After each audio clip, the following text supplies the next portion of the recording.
ये इंजीनियर्स ही हैं, ये मेल्स ही हैं जिनको ज़्यादा पढ़ना पड़ेगा। पॉइंट 1 से भी पॉइंट 2 से भी इंटरव्यू कॉल मिस होती है बहुत सारे बच्चों की। सबसे बड़ा फायदा ये प्रोसेस का होता है नॉन इंजीनियर गर्ल्स को या फिर नॉन इंजीनियर बॉयज़ को, और सबसे ज़्यादा नुकसान इस प्रोसेस में होता है जनरल इंजीनियर मेल या फिर इंजीनियर मेल्स को भी इक्वली नुकसान होता है। अगर आप कोई भी कैटेगरी से हो, आपको कैटेगरी का बेनिफिट जरूर मिल जाएगा, बट इंजीनियर मेल हो तो आपको कोई बेनिफिट नहीं मिलेगा। देखो, आईएम्स के एडमिशन प्रोसेस में हर एक स्टेप पे जेंडर डाइवर्सिटी के और एकेडमिक डाइवर्सिटी के पॉइंट्स दिए गए हैं। जेंडर डाइवर्सिटी के जनरली पॉइंट्स फीमेल्स को दिए जाते हैं और रिसेंट टाइम में यहाँ पे ट्रांसजेंडर्स भी इंक्लूड कर दिए। और ये प्रोसेस इतना एक्सट्रीम है कि अगर आप फीमेल हो तो आपको डायरेक्ट 5 पॉइंट्स मिल जाएंगे, और वो 5 पॉइंट्स डायरेक्टली आपकी जो कंपोजिट स्कोर है उसको 5 पॉइंट से इंक्रीज कर देंगे। और अगर आप मेल हो तो आपको 0 पॉइंट्स मिलेंगे। और एकेडमिक डाइवर्सिटी का बेनिफिट ये है कि अगर आप नॉन इंजीनियर हो, राइट, मतलब आप इंजीनियर नहीं हो, तब आपको डायरेक्टली 5 पॉइंट्स एक्स्ट्रा मिल जाएंगे सीएस में। और अगर आप इंजीनियर हो तब आपको 0 पॉइंट्स मिलेंगे। तो अगर आप एक गर्ल हो और आप एक नॉन इंजीनियर हो तो इन टोटल आपको 10 पॉइंट्स एक्स्ट्रा मिल गए। और अगर आप बॉय हो बट आप नॉन इंजीनियर हो तो आपको 5 पॉइंट्स एक्स्ट्रा मिल गए। अगर आप गर्ल हो और इंजीनियर हो तब आपको फिर 5 पॉइंट्स एक्स्ट्रा मिल गए because you are getting gender diversity. But अगर आप इंजीनियर हो और मेल हो, चाहे फिर आप कोई भी कैटेगरी से हो, आपको एक भी पॉइंट मिलेगा नहीं। मतलब मैक्सिमम जो पॉइंट्स बच्चों को मिल रहे हैं वो 10 पॉइंट्स एक्स्ट्रा मिल रहे हैं, और आपको उसी पोजीशन पे 0 पॉइंट्स मिलेंगे। और ये वीडियो में हम बात करने वाले हैं कि इस प्रोसेस से कितना ज़्यादा मार्क्स में डिफरेंस आ सकता है। ये वीडियो में हम ये नहीं डिस्कस करेंगे कि हमें जेंडर डाइवर्सिटी प्रमोट करनी चाहिए या नहीं करनी चाहिए, but what I believe is कि कुछ रेगुलेशन होना चाहिए। शायद हम यहाँ पे एक स्टैंडर्ड ये फॉलो कर रहे हैं जो कि कम मार्क्स एलोकेट करता है, या फिर एक ऐसा स्टैंडर्ड फॉलो कर रहे हैं जो कि बहुत ज़्यादा मार्क्स एलोकेट करता है। आप वीडियो में मेरी सारी कैलकुलेशन देखना, उसके बाद आप जज करना कि मार्क्स को हमें और इंक्रीज कर देना चाहिए, पॉइंट्स को और इंक्रीज कर देना चाहिए, या फिर पॉइंट्स को डिक्रीज कर देना चाहिए।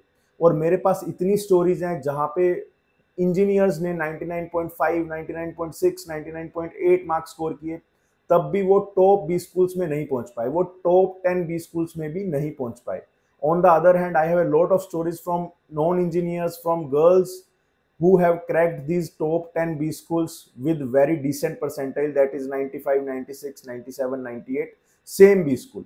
अब मैं ये नहीं बोल रहा कि कोई बंदा गलत है, कोई प्रोसीजर गलत है। I am just talking about the facts that are already there on the internet. देखो, आईएम्स के इंटरव्यू की कॉल और फाइनल एडमिशन दो प्रोसेस होते हैं।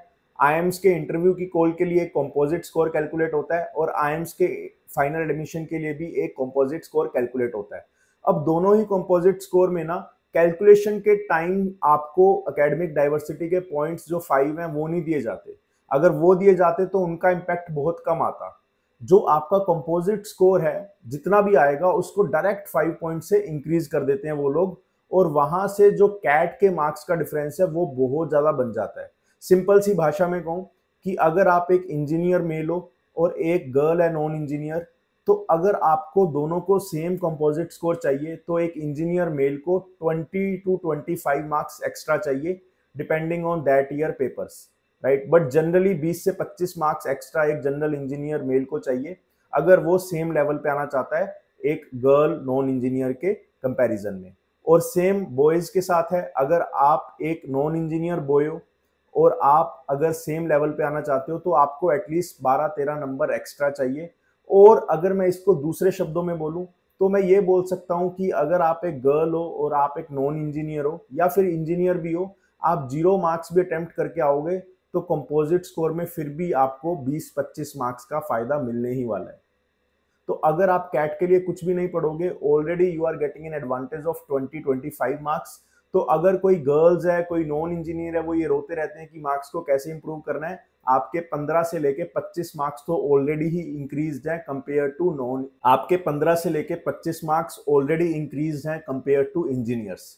ये इंजीनियर्स ही हैं, ये मेल्स ही हैं जिनको ज्यादा पढ़ना पड़ेगा। इस वीडियो में आप मोटिवेशन ले लो, आप डिमोटिवेट हो जाओ, बट आपको रियलिटी पता होनी चाहिए कि अगर मैं इंजीनियर हूं तो मुझे ज़्यादा पढ़ना पड़ेगा, और अगर मैं नॉन इंजीनियर हूं या मैं गर्ल हूं तो मेरे पास बहुत सारी एडवांटेज है इस एडवांटेज का मैं अच्छा यूज करूं, मैं और अच्छे से पढूं और गैप क्रिएट कर पाऊं। अब मैंने जो एक्सेल पे कैलकुलेशन की है मैं आपको वो शो करना चाहता हूं, ताकि आपको एक डिसेंट आइडिया लग जाए कि हम किस तरफ जा रहे हैं। और उसके बाद प्लीज आप मुझे कमेंट में बताना कि यहाँ पे जो चल रहा है वो आपके अकॉर्डिंग कितना परफेक्ट है और क्या क्या चेंजेस आने चाहिए। बिकॉज हम सारे ये बोल देते हैं कि चेंजेस आने चाहिए, बट क्या आने चाहिए, कब आने चाहिए, और ऐसा क्या प्रोसेस हम क्रिएट कर सकते हैं जो कि इस पूरे प्रोसेस में फेयरनेस इंश्योर करे। देखो मैं बहुत अच्छे से आपको समझाने का ट्राई करता हूँ, आई होप आपको सारा समझ आ जाएगा। ये मैंने आई एम लखनऊ बेस लिया है, मतलब अगर कोई एस्पिरेंट आई एम लखनऊ के लिए टारगेट कर रहा है तो आई एम लखनऊ का क्राइटेरिया ये है कि वो इंटरव्यू के लिए कैट स्कोर को, 12th के मार्क्स को, ग्रेजुएशन के मार्क्स को, वर्क एक्स को, जेंडर डाइवर्सिटी को और एकेडमिक डाइवर्सिटी को कंसिडर करता है। और यहाँ पे मैंने इसकी वेटेज भी मेंशन कर दी। कैट के स्कोर की सबसे ज़्यादा वेटेज दैट इज 60%, 12th के मार्क्स की 10%, ग्रेजुएशन के मार्क्स की 10%, देन वर्क एक्स की 10%, जेंडर की 5%, एकेडमिक डाइवर्सिटी की 5%। ये मेरी कुछ एजम्पशन है जो कि बहुत रियलिस्टिक एजम्पशंस हैं, है ना, कि जो कैट का पेपर होता है वो टोटल 205 मार्क्स का होता है और जनरली ईयर ऑन ईयर यहाँ पे जो हाईएस्ट स्कोर होता है पेपर में वो 155 होता है ना। ये भी काफी रेलेवेंट है, नॉर्मलाइजेशन और स्केलिंग के लिए 155 आपका यूज होता है। ठीक है, अब आगे देखते हैं ये आपको कैसे इम्पैक्ट करता है। अब यहाँ पे मैंने 4 टाइप्स के पर्सन लिए हैं, एक नॉन इंजीनियर बॉय, एक नॉन इंजीनियर गर्ल, फिर यहाँ पे इंजीनियर बॉय और यहाँ पे इंजीनियर गर्ल लिए मैंने। ठीक है, तो मैंने बहुत ही चीजें एज्यूम करी है जो कि सबके लिए सेम है। फॉर एग्जाम्पल वर्क एक्स मैंने सबके लिए 0 रखा है। ठीक है, जेंडर में मैंने बॉय को कोई मार्क्स नहीं दिए, गर्ल को मार्क्स दिए और यहाँ पे भी बॉयज को कोई मार्क्स नहीं दिए। अकेडमिक डाइवर्सिटी में देखोगे तो 100 नॉन इंजीनियर को, गर्ल और बॉय दोनों को, और इंजीनियर्स को 0-0।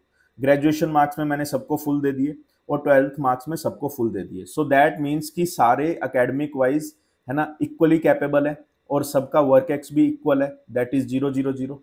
अब यहाँ पे व्हाट आई एम एज्यूमिंग, है ना, कि आप कैट में 68 मार्क्स स्कोर कर रहे हो। यहाँ पे ये देखो फॉर्मूला लगा हुआ है 68 और ये स्केल हो गया इंटू 100/155। बेसिकली जो आपका स्कोर होता है वो हाईएस्ट स्कोर से डिवाइड करते हैं हम उसको। ठीक है, तो ये आपका कॉन्ट्रीब्यूशन है कैट में 68 इंटू 100/155 और उसका 60% टोटल कंपोजिट स्कोर में कंट्रीब्यूशन होगा। तो मैंने सबके लिए एज्यूम किया, देखो ये बॉय के लिए भी, ये गर्ल के लिए भी, ये बॉय के लिए भी, ये गर्ल के लिए भी, कि ये भी सारे 68 मार्क्स स्कोर कर रहे हैं कैट में। आप कोई भी मार्क्स ले सकते हो, उससे बहुत ज़्यादा फर्क नहीं पड़ेगा।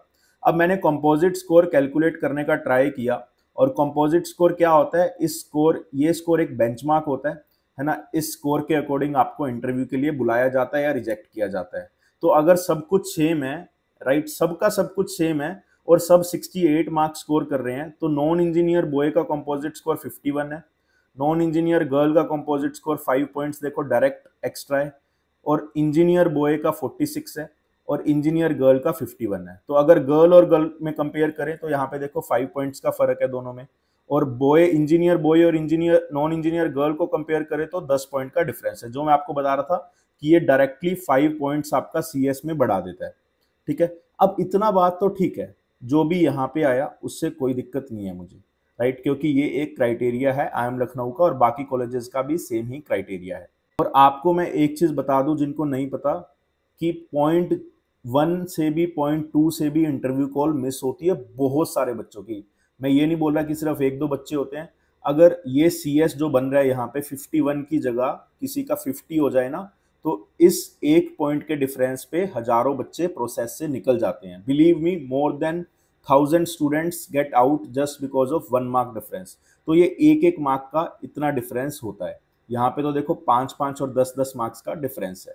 ठीक है, अब जो मैं शो करना चाहता हूँ आप वो समझो, कि अगर लेट से ये नॉन इंजीनियर बॉय है, ठीक है ना, इसको गर्ल, नॉन इंजीनियर गर्ल के साथ कॉम्पीट करना है, अभी इसको 5 पॉइंट्स एक्स्ट्रा चाहिए ये CS में, क्योंकि CS का कट ऑफ सबके लिए एकदम सेम होता है, उसमें जेंडर डिस्क्रिमिनेशन नहीं होता, है ना। अब देखो मैं क्या करूंगा, मैं सोचूंगा कि यार मैं 68 मार्क्स स्कोर किया है, मैंने तो सेम मार्क्स स्कोर किया बट मुझे एक्स्ट्रा करना चाहिए। तो लेट से मैं मान लेता हूँ मैंने 75 मार्क्स स्कोर कर दिया। अब 75 मार्क्स स्कोर करते ही मेरा CS 54 है, जो कि फिर भी कम है गर्ल से, राइट। अब मैं 75 की जगह लेट से मैं अज्यूम कर लेता हूँ मेरा एक क्वेश्चन और करेक्ट हो जाता, 78 हो जाता। तब भी देखो मेरा बॉय का CS 55 है और गर्ल का 56 है, तब भी बहुत ज्यादा डिफरेंस है। समझ रहे हो एक एक पॉइंट के लिए कितने ज्यादा मार्क्स इंप्रूव करने पड़ रहे हैं, है ना। अब उसके बाद मैं 78 से भी सोच लेता हूं, मैं 81 मार्क्स स्कोर कर लेता हूं। 68 से स्टार्ट हुआ, अब मैं 81 सोच रहा हूं। जैसे ही मैंने 81 किया, तब मेरा कहीं ना कहीं बॉय और गर्ल का CS मैच हो रहा है ना। 68 पे मेरा मैच नहीं हो रहा, तो दैट मीन्स अगर एक नॉन इंजीनियर बॉय को नॉन इंजीनियर गर्ल के साथ compete करना है तो एटलीस्ट उसको 13 मार्क्स एक्स्ट्रा चाहिए, है ना। एटलीस्ट उसको 13 मार्क्स एक्स्ट्रा चाहिए, राइट। उसके बाद देखो 68 हम रख देते हैं जो हमारा बेस सिनेरियो था। अब मैं बात करता हूँ इंजीनियर बॉय को अगर compete करना है तो बेचारे उसके साथ क्या हालत होगा।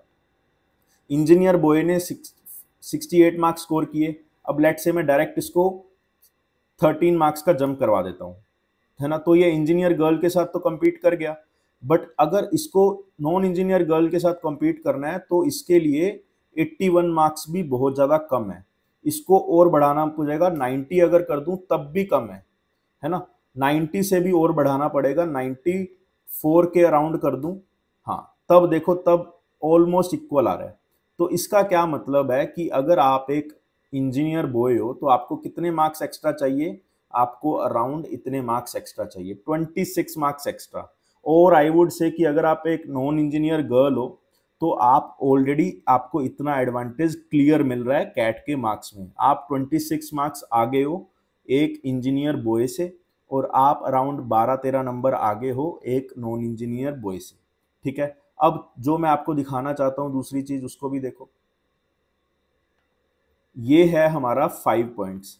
5 पॉइंट्स का डिफरेंस आता है ना, एक नॉन इंजीनियर बॉय और नॉन इंजीनियर गर्ल। तो अगर आपको 5 पॉइंट्स कवर करने हैं तो आपको अराउंड 13 मार्क्स एक्स्ट्रा स्कोर करने पड़ेंगे, और अगर आपको 10 पॉइंट्स कवर करने हैं तो अराउंड 26 मार्क्स एक्स्ट्रा कवर करने पड़ेंगे।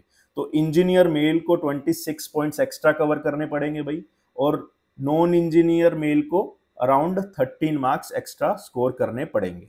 अब देखो ये पूरी वीडियो का मोटिव बस यही था कि आपको पता होना चाहिए आप जिस पेपर के लिए प्रिपेयर कर रहे हो, जिस इंटरव्यू के लिए सपने देख रहे हो, एक्चुअली आपको पता होना चाहिए कि आपका कंपटीशन किस लेवल पे है। एंड आई होप आप कंपटीशन को जान पहचान के अब उसके लिए और मेहनत से प्रिपरेशन करना स्टार्ट कर दोगे। और जिन बच्चों को लग रहा था, है ना, कि उनके ऊपर बहुत सारा प्रेशर है, शायद आप एक गर्ल हो, शायद आप एक नॉन इंजीनियर हो, तो शायद आपको सुन के अच्छा भी लग सकता है कि यार ये मेरे लिए बेनिफिशियल चीज है। तो ये वीडियो का मोटिव बस यही था कि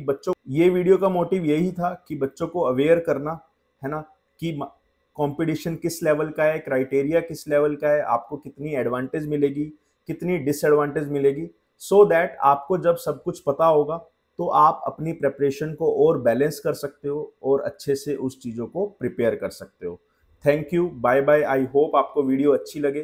प्लीज़ कोई भी जेंडर के लिए कमेंट्स में हेट मत फैलाना, बस आप अपने व्यू पॉइंट्स दे दो, लॉजिक दे दो।